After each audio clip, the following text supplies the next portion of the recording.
তিনটি বিষয় আছে যেটিকে প্রোডাক্ট হিসাবে উপস্থাপন করেছে। আওয়ামী লীগ কিন্তু মুক্তিযুদ্ধকে প্রোডাক্ট হিসাবে ব্যবহার করে রাজনীতি করেছে এবং সেটি অলরেডি ফেইলিওর হয়েছে। বাংলাদেশ জামায়াতে ইসলামী তাদের রাজনীতি তারা কিন্তু ধর্মকে প্রোডাক্ট হিসাবে ব্যবহার করে রাজনীতি করতে চাইছে। আপনি দেখবেন যে এনসিপি জুলাইকে প্রোডাক্ট করতে চেয়েছে। বাংলাদেশ জাতীয়তাবাদী দলের সবচেয়ে পজিটিভ জায়গা যেটি, তারা মুক্তিযুদ্ধকে ধারণ করে, তারা মুক্তিযুদ্ধের আকাঙ্ক্ষাকে ধারণ করে, তারা আপনি ইসলাম ধর্ম হতে শুরু করে সকল ধর্মীয় যে স্বাধীনতা সে বিষয়ে সম্প্রীতির বিষয়ে তারা কথা বলে।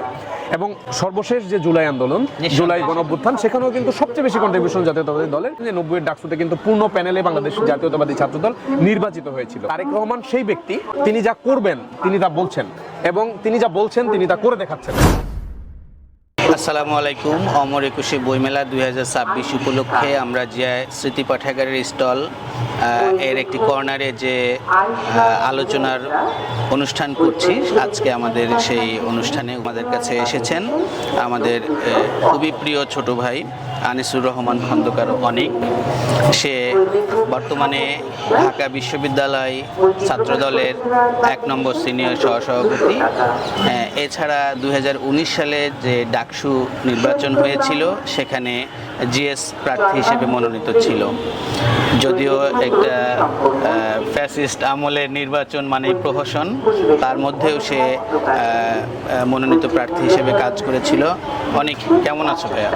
জি আছি, আলহামদুলিল্লাহ ভালো আছি। আপনাকে ধন্যবাদ এবং আপনার মাধ্যমে আজকে আমাদের সাথে যারা যুক্ত হবে তাদের প্রত্যেকে জানাচ্ছি আমার পক্ষ থেকে এবং বাংলাদেশ জাতীয়তাবাদী ছাত্রদল ঢাকা বিশ্ববিদ্যালয়ের পক্ষ থেকে শুভেচ্ছা ও আন্তরিক অভিনন্দন।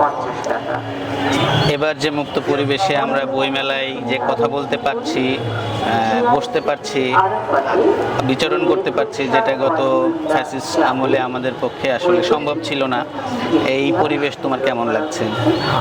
নিঃসন্দেহে এটি ভালো লাগার একটি পরিবেশ এবং আমরা বিশ্বাস করি যে আমাদের দীর্ঘদিনের আমাদেরকে আটকিয়ে রাখার যে প্রবণতা, দীর্ঘদিন আমাদেরকে রাস্তায় নামতে না দেওয়ার যে প্রবণতা, দীর্ঘদিন আমাদের অবাধ রাজনৈতিক মতামত প্রকাশের সুযোগ না দেওয়ার যে কারণ, সেই কারণে কিন্তু এখন যারা ফ্যাসিস্ট ছিল দীর্ঘদিন তারা এই বাংলাদেশেই থাকতে পারছে না।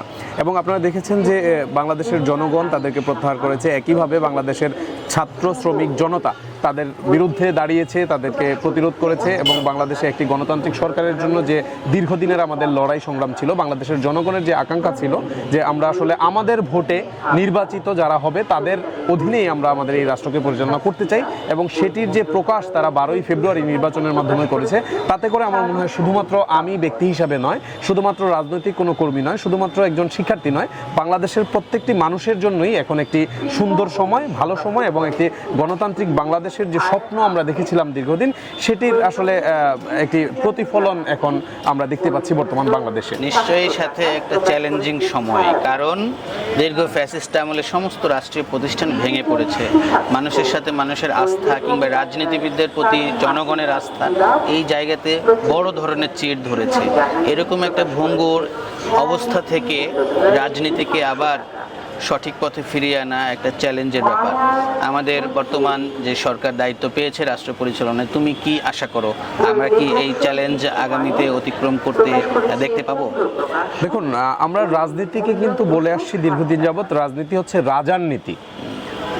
এখানে সত্যিকার অর্থেই যিনি রাষ্ট্রপ্রধান হবে, যিনি সরকার প্রধান হবে, তাকে চিন্তা করতে হবে যে আমি সবার তুলনায় আমি সবার চেয়ে আলাদা এবং আমি সবার চেয়ে আলাদা এই কারণে যে আমি সবার প্রতি ন্যায় বিচার করতে পারবো। আপনি দেখবেন যে আগে যে রাজনীতি বলে আমরা যে বিষয়গুলোকে জানতাম, আওয়ামী লীগ তো রাজনীতি করেনি, তারা 17 বছর করেছে নির্যাতন, করেছে নিপীড়ন, করেছে নৈরাজ্য, নাম দিয়েছে রাজনীতি। যে কারণে বাংলাদেশের মানুষের মাঝে রাজনীতি সম্পর্কে একটি নেতিবাচক চিন্তাধারা, নেতিবাচক প্রভাব তৈরি হয়েছে।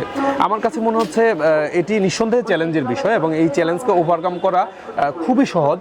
সেই সহজ পন্থাটা হচ্ছে রাজনীতিটা রাজনীতির মতো করে করতে হবে, রাজনীতির মধ্যে দেশপ্রেম থাকতে হবে এবং দেশের স্বার্থে দলকে কখনোই প্রাধান্য দেওয়া যাবে না, দেশের স্বার্থে ব্যক্তিকে কখনোই প্রাধান্য দেওয়া যাবে না। যেটি আমরা বর্তমান প্রধানমন্ত্রীর মাঝে দেখতে পাচ্ছি, তিনি কিন্তু কর্মঘণ্টাকে কিভাবে বাড়িয়ে দেশের জন্য কাজ করা যায়, নিজের যে মতামত তিনি প্রকাশ করেছেন, নিজের যে আকাঙ্ক্ষা তিনি প্রকাশ করেছেন নির্বাচনের আগে, যে প্রতিশ্রুতিগুলো তিনি দিয়েছিলেন সেগুলো কিন্তু তিনি বাস্তবায়ন করছেন। এবং আপনি আরেকটি বিষয় জানবেন যে আপনি আরেকটি বিষয় জানবেন যে ঢাকা বিশ্ববিদ্যালয়ের শিক্ষার্থীরা ইতিমধ্যে বলতে শুরু করেছে যে তারেক রহমান সেই ব্যক্তি যিনি তিনি যা করবেন তিনি তা বলছেন এবং তিনি যা বলছেন তিনি তা করে দেখাচ্ছেন। এটি কিন্তু ইতিমধ্যে প্রমাণিত। আপনারা দেখেছেন যে অলরেডি বাংলাদেশের পাইলট প্রজেক্ট হিসাবে 14টি উপজেলায় ফ্যামিলি কার্ড বিতরণ শুরু হয়ে গেছে গতকালকে থেকে, এবং ধাপে ধাপে পুরো বাংলাদেশের আমাদের নিম্ন মধ্যবিত্ত এবং পর্যায়ক্রমে মধ্যবিত্ত যারা রয়েছেন তারা প্রত্যেকেই কিন্তু সেই ফ্যামিলি কার্ডের আয়তায় আসবে। তো আমরা এমন রাষ্ট্রপ্রধানই দেখতে চেয়েছিলাম, এমন সরকার প্রধানই দেখতে চেয়েছিলাম যিনি প্রতিজ্ঞা করবেন জনগণের জন্য এবং সেই প্রতিজ্ঞার বাস্তবায়ন করবে শুধুমাত্র জনগণের জন্যই। নিঃসন্দেহে তুমি যেটা বললে রাজনীতি হচ্ছে রাজার নীতি, এটা এবার অনেকে ভুল বুঝতে পারে যে রাজতন্ত্রের কথা বলছে কিনা। না, এই রাজা বলতে আমরা নেতৃত্ব বোঝাচ্ছি, যিনি আসলে সবাইকে ধারণ করবে, সমাজকে সে পথ দেখাবে, রাষ্ট্রকে সামনে এগিয়ে নিতে যাবে। না, সেই জায়গা থেকে এটি স্পষ্ট, এটি একদম ক্লিয়ার। আপনি দেখবেন যে আমরা সাধারণত রাজ বলতে যে শব্দটা বুঝি, আপনি কিংশিপের যে ধারণা, আপনি যদি একদম ক্লাসিক যে পিরিয়ড ছিল, আপনি গ্রিক নাটকগুলো যদি দেখেন, আপনি দেখেন ডিওনাইসাস যখন প্রথম নাট্যোৎসব শুরু করেছিল, প্রথম নাটকের যে মানে শুরুটা হয়েছিল, সেখানে আপনি দেখবেন যে ইদিপাসকে নিয়ে কিন্তু সে নাটক শুরু করেছিল। ইদিপাসকে, সে একজন রাজা। আপনি দেখবেন যে পুরো বৈশ্বিক শাসন ব্যবস্থার মধ্যে যিনি প্রধান থাকে তাকে কিন্তু মানুষ কিংশিপ দেখতে চায়, তার মধ্যে হিরোইজম দেখতে চায়। হিরো কে হয়? হিরোকে মানুষ কেন পছন্দ করে? কারণ সে সমাধান করতে পারে, সে সমস্যাগুলো থেকে ওভারকাম করতে পারে। সেই জায়গা থেকে আমরা স্পষ্ট করছি যে এখানে রাজার নীতি বলতে যে বিষয়টি, এটিকে আমি বোঝাতে চাচ্ছি যে নীতির মধ্যে যেটি রাজনীতি, সেটি হচ্ছে সর্বোচ্চ নীতি, যেটি শুধুমাত্র ব্যক্তি, দল বা গ্রুপকে প্রাধান্য না দিয়ে সামগ্রিক প্রাধান্য দিবে, সেটিকে আমরা রাজনীতি বলছি। বাংলাদেশকে ধারণ করবে, নিঃসন্দেহে একটি অংশগ্রহণমূলক রাজনীতিকে ধারণ করবে। এখানে তুমি এর আগে আমাদের মাননীয় প্রধানমন্ত্রী সম্পর্কে যে তার অ্যাক্টিভিটিস বললা, সেটা যেমন একটা বাস্তবতা, আবার মাঠে একটা কথা আছে যে আমাদের অন্যান্য নেতৃত্বে যারা আছে, যদিও একটা অন্যায় ট্যাগ দেওয়া হয় যে ওই আওয়ামী লীগ যাওয়ার পরে যারা এসেছে তারা কাউন্টার পার্ট, বা ছাত্রদলকে ছাত্রলীগের কাউন্টার পার্ট, এভাবে একটা ট্যাগ দেওয়ার প্রবণতা রয়েছে। হ্যাঁ, কিন্তু এই ট্যাগের বাস্তবতাটাকে আমরা যদি বুঝতে পারি যে না, আসলে এটা মিথ্যা ট্যাগ, তারপরেও কিছু কিছু ঘটনা তো ঘটছে যেটা আমাদের দেশের রাজনীতিতে আগে যে জিনিসগুলো ছিল তার কিছু কিছু জিনিস এখনও আছে। এই বিষয়গুলো থেকে আসলে বের হয়ে আসার জন্য রাজনীতিবিদদের কাছ থেকে তোমার প্রত্যাশা কেন? দেখুন, বাংলাদেশের রাজনীতি আপনি যদি 1971 সাল থেকে 2026 সাল পর্যন্ত দেখেন, এখানে তিনটি বিষয় আছে যেটিকে প্রোডাক্ট হিসাবে উপস্থাপন করেছে।